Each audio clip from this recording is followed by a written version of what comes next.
Thomas and the Storyteller. It was an important day on the island of Sodor. A new library was going to be opened. Everyone was excited.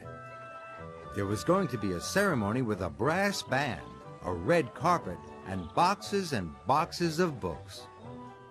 All the children and all the grown-ups loved reading books and listening to stories. A famous storyteller was going to tell the children a special story. All the engines wanted to collect the famous storyteller, but Sir Topham Hatt chose Thomas. Thomas was excited.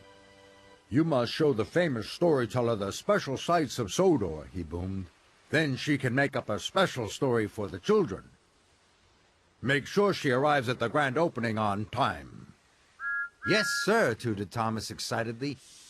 "I know all the best sights." Thomas puffed over to Brendam Docks. He wanted to do a good job. Thomas arrived at the docks. He looked up and down, left and right, and all around, looking for someone famous. But all he could see was a lady with a notepad and a big box of cookies.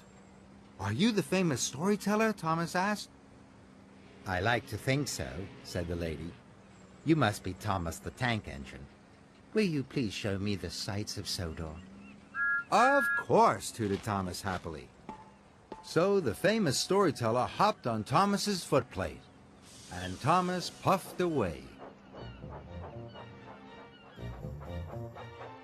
"Pirate's Cove is not far from here. I shall take you there first," whistled Thomas. Pirate's Cove was full of caves and secret tunnels. Legend had it that pirates used to bury their treasure there. "You could make up a jolly good story about pirate treasure," wished Thomas happily. But on his way there, Thomas saw James. James was in trouble. "My coupling rod has snapped, and I'm a guaranteed connection. My passengers have to arrive at Maithwaite Station on time." "I'm sorry," Thomas puffed to the famous storyteller. "I cannot take you to Pirate's Cove. I have to help my friend."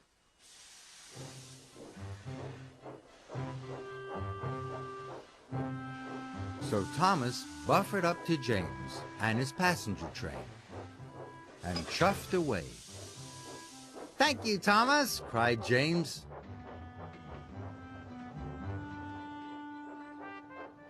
Thomas arrived at Maithwaite just in time. "The ruined castle is just over the hill," said Thomas to the famous storyteller. "Now I will take you there."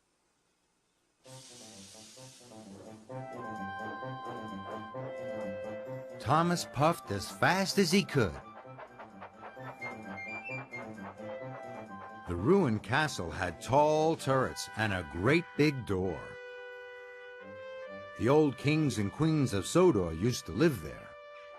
"You could make up a jolly good story about kings and queens," puffed Thomas happily. But on his way there, Thomas saw Emily in a siding. She was looking sad. She was taking flour to the bakery, but her whistle had broken. It wasn't safe to work without it. "I'm sorry," puffed Thomas to the famous storyteller. "I cannot take you to the ruined castle. I have to help my friend." So Thomas buffered up to Emily and took her to the bakery. "Thank you, Thomas," cried Emily.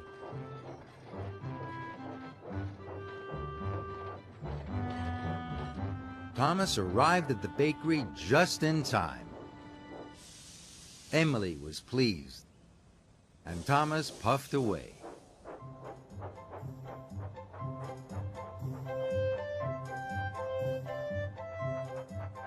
"Misty Valley is not far from here," chuffed Thomas. "Now I will take you there." He had heard Misty Valley was full of magic. "You could make up a jolly good story about magic," puffed Thomas. But on his way, Thomas saw Percy. Percy was in trouble. A river had flooded its banks. Percy was up to his buffers in water, and his firebox had gone out. "I am sorry," whistled Thomas to the famous storyteller. "I cannot take you to Misty Valley. I have to help my friend." Slowly, Thomas chuffed into the water. The water came right up to his footplate. The famous storyteller had to stand on a box of cookies to keep her feet dry. Thomas bravely buffered up to Percy, and he pushed his friend out. "Thank you, Thomas," cried Percy.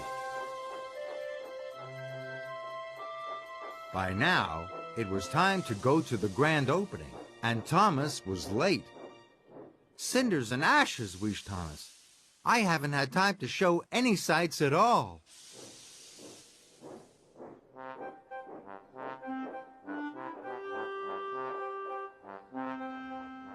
Thomas arrived at the new library station. Sir Topham Hatt was waiting. "We didn't visit any sights," puffed Thomas sadly. "I had to take James's passengers to Maithwaite Station, Emily's flour to the bakery, and pull Percy out of the water." "But it's a wonderful idea for a story," cried the famous storyteller. "I shall write all about your day, Thomas, and how you helped your friends." She was very excited, and Thomas was delighted. The famous storyteller cut the red ribbon in front of the new library. She declared it open. Then the children and the engines all listened as the famous storyteller told them the story of her wonderful adventures with Thomas and his friends on the magical island of Sodor.